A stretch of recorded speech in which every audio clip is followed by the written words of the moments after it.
This is Greg Pass with the Americans in Wartime Museum. Today's date is June the 1st, 2018, and I'm conducting an interview with Paul Schwind. We are at Reading, Pennsylvania at World War II weekend at the Mid-Atlantic Air Museum World War II weekend. Paul, can you please give us your full name and where you were born? Okay, it's Paul Damian Schwind, born in Baltimore, Maryland, and raised in Baltimore, Maryland. And can you spell your last name for us? Schwind. Okay. And do you have any military veterans in your family? Yes, my brother Gordon served in the Army. My brother Joe served in the Navy. My brother Bradley served in the Air Force. Two sisters, Helene and Margaret, served in the Waves. And what branch of service were you in, and what years did you serve? I was in the U.S. Air Force from September 1959 to September 1963, honorably discharged. And how did you enter into military service, and why did you enter into military service? At the time, in 1959, I was working in a gas station, learning mechanics, working for a brother. And the time, you couldn't really get a job with anybody because you had to satisfy the draft obligation in the 1950s. So I really got sick and tired of working for my brother. It was not pleasant. So I went down to the courthouse building in Baltimore, Maryland, downtown Baltimore City, and I took an exam, took a little test for the Army, and the Army recruiter evidently had made his quota that day. So he says, Paul, he says, you're too smart for the Army. I'm going to take you down the hall to the Air Force recruiter. And that's how come I went in the Air Force. I took a little test, and within a week or two, I was processing through Fort Holabird in Baltimore, Maryland, and getting on a C-47 and flying down to Lackland Air Force Base in San Antonio, Texas. And what type of training did you receive there? When I first went down, I had to go through the basic 7 weeks of basic training, and then I was sent to Lowry Air Force Base in Denver, Colorado, and was there that I was going to be going to school, attending a whole school, 32 weeks of bomb navigation repair training on the B-47 bomber. The B-47 was obsolete at that time, but we airmen were in the pipeline to be trained. So we had to be trained. We had to finish up the course, and it was the first course that was done through closed circuit television. So we couldn't really fail because it had to, everybody in the service likes the success of a new thing. So we passed, and I was pretty bright. You know, I've been good in electronics and electricity, mechanics, most of my life, and so I passed that, and I took a 14-day leave, came home to Baltimore, and then went right back to Chanute Air Force Base, Illinois, down south of Chicago. And then I want to cut you off real quick. I don't want to get too far ahead. So the aircraft you said you were trained on was what type of aircraft, and what's the mission of that aircraft? Oh, I was trained on the B-47 bomber. Okay, so tell us about what type of aircraft it is, the crew, what the mission of that aircraft, even though it was obsolete. It used a bomb navigation system that was all analog. It was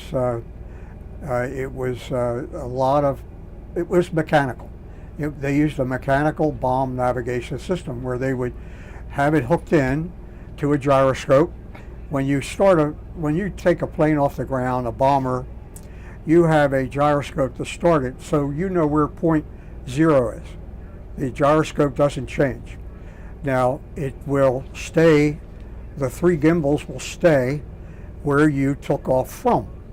And then when you go up the mountains, over the mountains, you'd go west, east, whatever way you want to go, the gimbal says you have gone this far off, this many degrees off, you have climbed this many degrees high, and also has feeding into the system altitude, also has feeding into it wind direction, and which becomes yaw, where the plane sort of drifts to the side.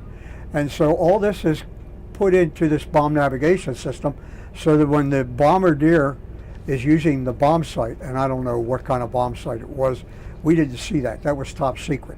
We only had a confidential clearance level. So the bombardier would be able to do what is called a pickle in a barrel at that time. The bomb would go where it's supposed to go. Because in World War II, a lot of bombs did not go where they were supposed to go because we did not have the sophistication of the bomb systems, the bomb navigation systems. So the B-47 replaced the B-29. The B-52 replaced the, the B-52 replaced the B-47. B-47, from what I understand, was a little bit unstable in the air, a little bit unstable flying-wise. It's aerodynamics. So anyway, we members of the class at Lowry knew as soon as we got it finished and got our diploma from bomb navigation system repairman course, we were going to be retrained. Mm-hmm. So you go to a new post at this point. I go home and then I go to Schwind Air Force Base, Illinois, which is 120 miles south of Chicago. And they had, at Schwind Air Force Base, they had all the training facilities for weather equipment repair, weather observers, and for weather observations and weather planes, that would go through tornadoes and all. So I went into class to learn electronics again. I had my choice of going through sets, which is the actual weather equipment, the weather pieces that collected rainfall, they collected wind speed, they caught wind speed, wind direction, weather radar, ceiling height of the clouds, the transmissibility of the air, meaning what you would call visibility. So there's all kind of electronic equipment. And since I knew I was going to get out of the Air Force at that, eventually, I decided that I wanted to repeat the electronics part again and teach it. So I just took a short, brief, abbreviated course on electronic fundamentals because at Lowry we didn't really get that much because we were taught by closed circuit TV for the first time and we were guinea pigs. So I took my brief 6-week course on electronics at Schwind Air Force Base, and then I went right to teaching. Before I went to take to teach, I had to take an 8-week instructor course. Greatest course in the world. You learn how to make lesson plans, you learn how to throw your voice, you learn how to test comprehension, you learn how to review with the students and all this stuff. Because we had to get the students through any class in the service rather quickly. We don't have time to fool around. So I took an 8-week course, really a dynamite course, and then after that they said, what do you want to do? You want to test the equipment or you want to test the fundamentals? Because in the service, fundamentals are always broken up from the equipment in any course that uses electronics. Any systems use electronics. So there was a 12-week electronic fundamentals course. So what I did was I taught that course. After I finished the instructor course, I went right over the next day or the next week. I took a brief 6-week course to get more knowledge under my belt, and then after that I started right into instructor duty. I got a name badge with the instructor logo on the name badge, and I got a big plate with my name on it, Schwind, and we were all last names, and that nameplate was put in over the door of your classroom. And you taught the same things. All of us instructors taught very same things, so that if anything happened to us, another instructor could pick right up where we left off. Say if we took a bullet, they could pick right up after we left off. So I would teach these courses over and over again. It was really good because I really learned electronic fundamentals. It was really great. And then And that's where I got out of the service from. That's where I got discharged from, was Illinois. So I went, to recap, I went from Lackland Air Force Base, I went to Lowry Air Force Base, I went to Schwind Air Force Base, and then I went to Langley Air Force Base to work on the weather equipment for a year or so. And then after Langley Air Force Base, I went back to Schwind Air Force to be an instructor. So that's the way it was. I taught for 13 or 14, 15 months at Schwind, and we lived with a farm family. I got married before that, just before that I got married. So I was married the last 2 years I was in the Air Force. And so my wife and I had a baby, and we had it on the farm. It was a real nice farm family and wonderful people.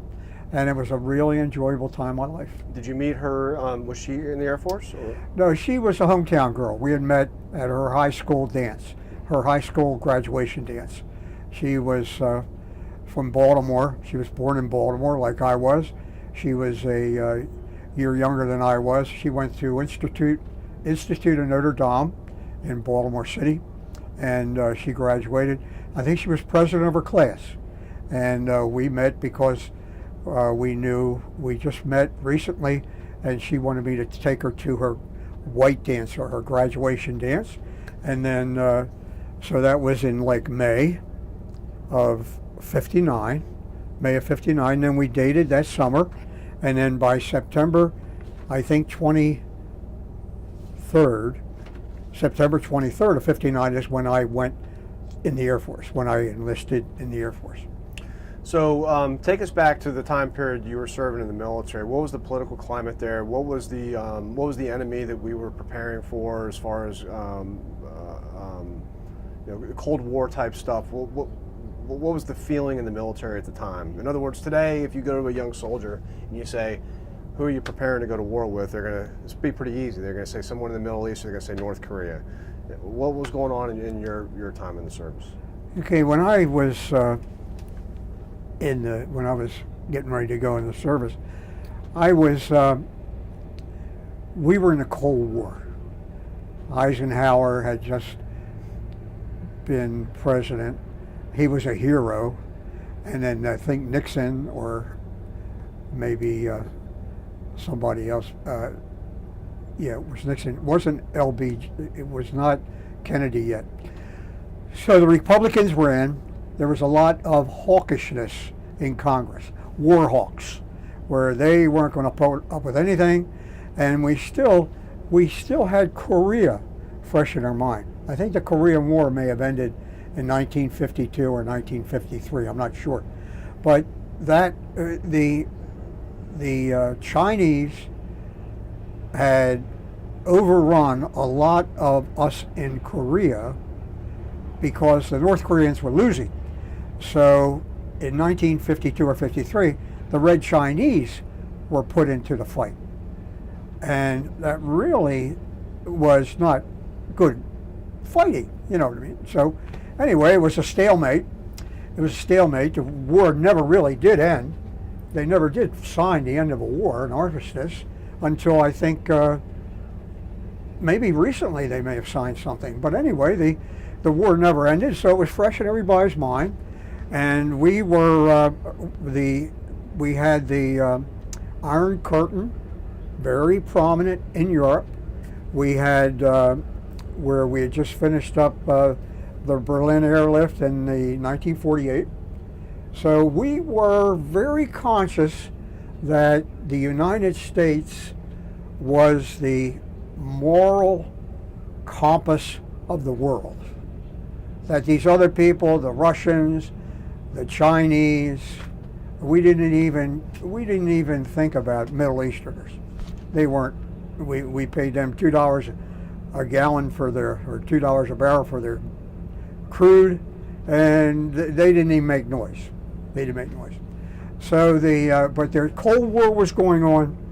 The fight in Korea was very fresh in our mind, and we had the Cuba had just been taken over by Castro at that time.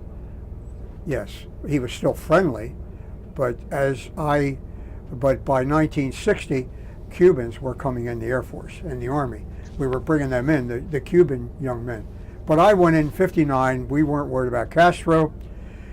The only thing we knew was the Russians were going to try and make everybody in the world communist, and the Chinese Reds were going to try and march down into Korea the next chance they got.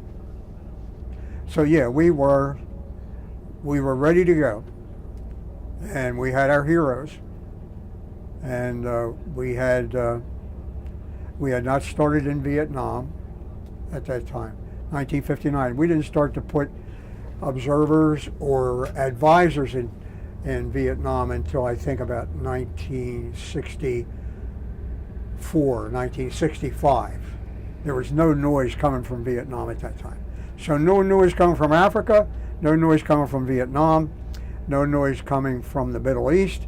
It was only the Russians, which Churchill had warned us about.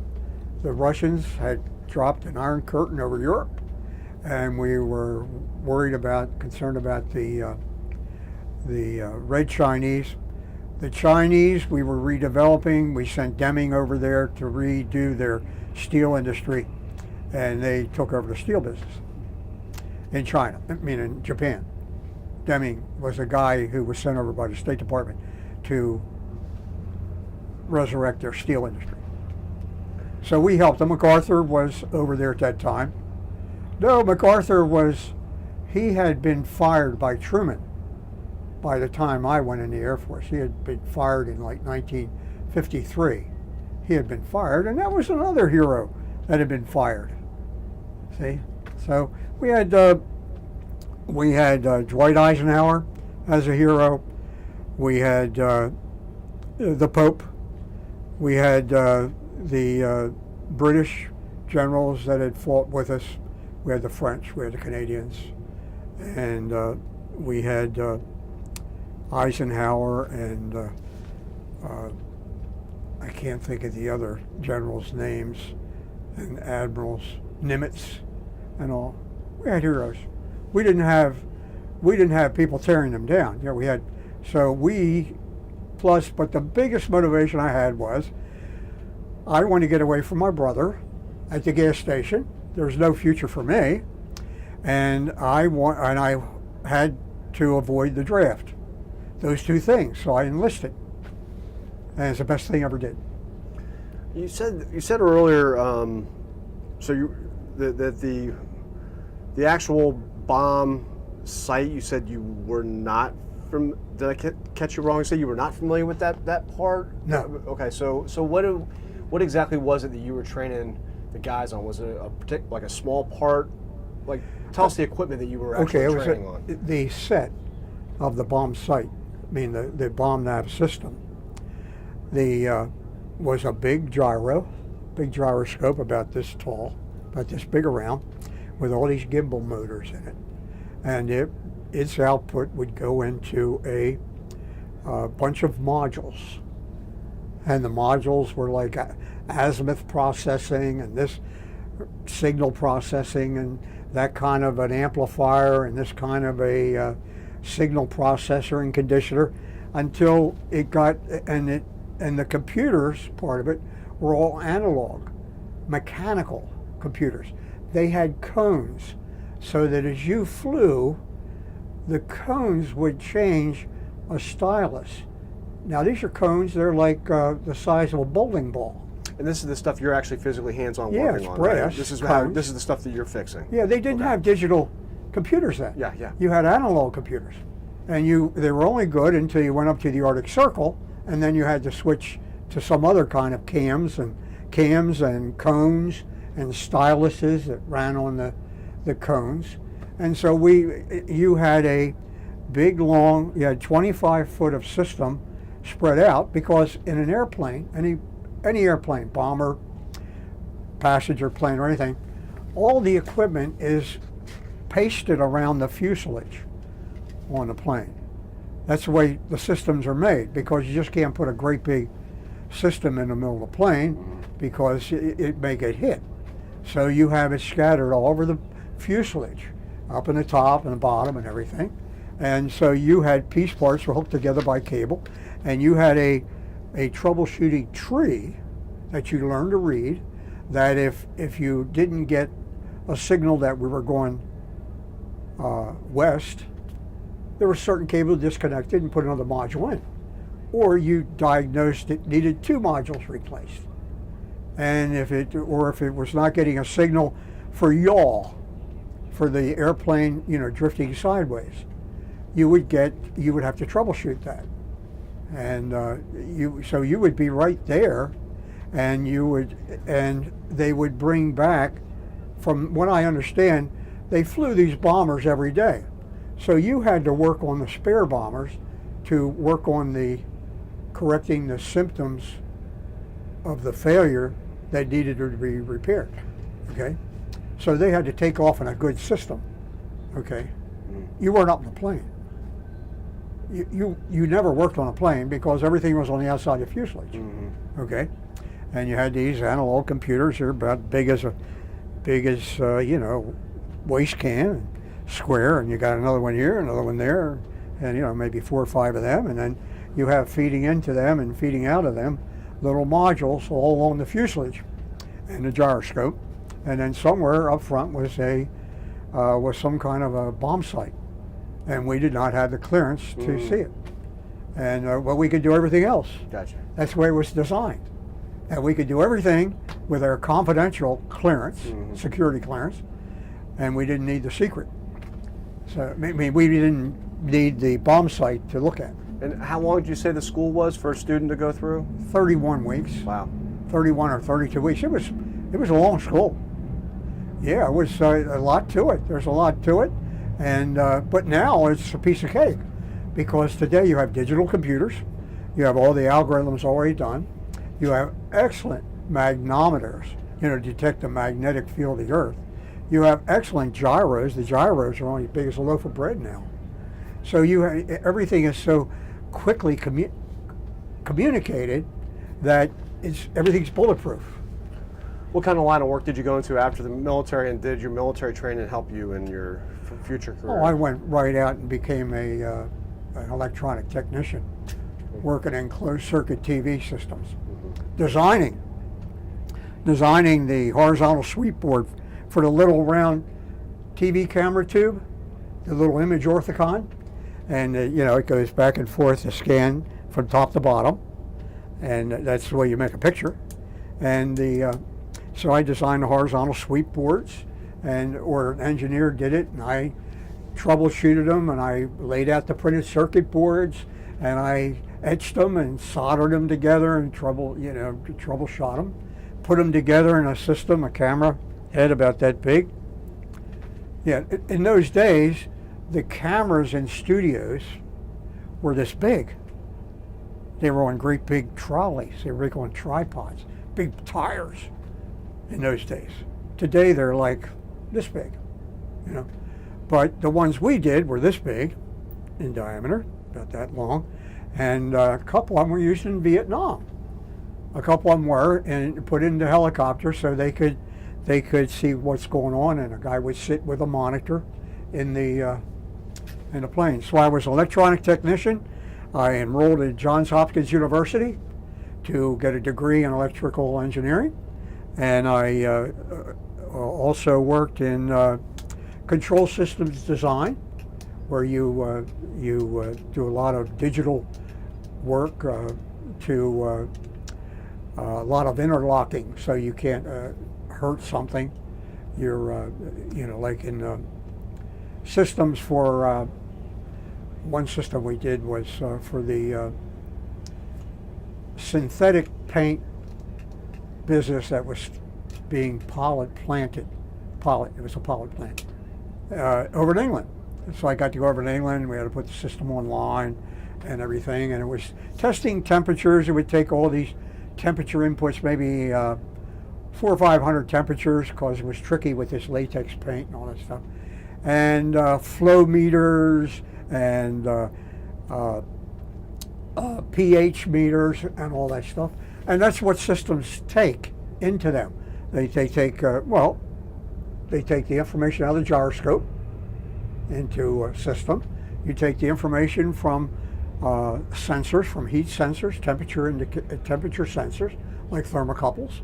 You take pH meter readings around the plant, depending on whether you're trying to clear up wastewater or you're trying to purify drinking water. So engineering is fascinating because you could get into anything. You're not just putting, when I got home from the Air Force in 1963, I didn't even go down to General Motors plant because I was one of those people could never, for the next 35 years, put the right front fender on a Chevy day after day. I'd go crazy. So that's why I went into engineering. And you got the bite, you got the itch, if you will, while you're in the Air Force. That's when you realized that's what you wanted to do. That's right. Well, yes. Yeah, for all practical purposes, I got my lift. I got my kickoff in there, and I had two good officers, Colonel Luck and Colonel Byrd, and they were from Maryland. And my NCOIC on the weather equipment I had to repair at Langley was John Cusick. He was from Leonardtown, Maryland. So we were all good. I was still a peon. But I did have the only truck in the group because I had to go around the runway, so I needed transportation. So I had a pickup truck, and so anytime an officer needed a swing set moved, or he needed something carried over here, or we needed to get a party together, I had the truck. So it was neat. It was just neat. So I was married for the last 2 years I was in there, and that was fun to be married, and have a hospitalization and have the baby taken care of and all. And yeah. So what advice would you give a young man or a young woman who approached you wanting to know if they would recommend going into the Air Force? What kind of recommendation or advice would you give to them, somebody that's starting a career in the Air Force? Well, just coming out of high school. If you're just coming out of high school and you're too immature to go to college, or your parents don't have the money, I'm one of 12. My parents had no money for me. I was crazy. I was an insubordinate student. I wasn't ready for college. I needed to go into service. I couldn't work with my own brother. I couldn't even. I would argue with my parents all the time. I needed to go into service, and so that's anybody that would ask me. I'm getting out of high school this month. It's June. If they're getting out this month, June, this month we're doing this interview, I would tell them, look inside, do an examination of conscience, and see if you are really ready for college, or if you really know what you want to do. I didn't have any idea what I wanted to do. And if you don't know, then, work for a little while so you can see what work is like. And then, maybe you should go into the service to do something, because they test you before you go into service. You just don't go in. They give you tests to see whether you have aptitude in mechanical, electrical, clerical, or administration. Those 4 large areas. And you get put in something that's approximately what you excelled in on a test. They're not just throwing you in there and expect you to do, something. No, you're qualified before you get signed up, and they offer you, like they offered me. I'll probably go to electronics school, or something like that. And because I made out well for the electricity stuff, but I couldn't. They didn't promise me. If they needed guys to do mechanical work, like change tires on airplanes or repair the hydraulic system on airplanes, they would have taken me from electronics to that. Yeah, but it rarely happens. It rarely happens. So in a couple months, we're going to go ahead and mail you a copy of the video. And one of your great-great-great-grandkids might stumble upon it years from now. What would you want them to know about your military service? That I was a success, and that the military really helped me to be a success. They sent me to all kinds of schools. They sent me to, they allowed me to be an instructor. They allowed me to go to night school at 2 colleges, and when I came out of the Air Force, I had 32 semester hours of college credit. So I could apply that to Hopkins. So it was easy getting into Johns Hopkins, even though my high school behavior and grades were not that great. They said, we'll give you a chance, you see. So no, if my grandchildren or great-grandchildren find this, that there were people that helped me. There were people that helped me be a success, become a success. There were people that were very patient with me sometimes. There were people that were very free with information to me many times. And it all started with the being the service. The service is a group where if you screw up, you're going to screw up some other guys. And you really get responsible for your actions. And you get to learn how to behave, you get to learn how to interact with people, you have to learn interpersonal skills, and you learn how to succeed. I mean, it's right obvious. I mean, they show right in front of you. You want to be a success in this? Do this. You want to be airman of the quarter? You want to go to OCS? You want to be an officer or something? Do this. And they point you to this, point you to that. See? You want to be retrained? Well, try this. Go see if they'll retrain you for that. Like I was retrained from bomb navigation systems to weather equipment repairman. See, I wasn't just slugged off to the side to be some rat that runs around on the tarmac on base ops. Well said. Yeah. Well, I enjoyed it. On behalf of the American Wartime Museum, I thank you for spending some time with us today, and I thank you for your service. Well, you're welcome. Thank you.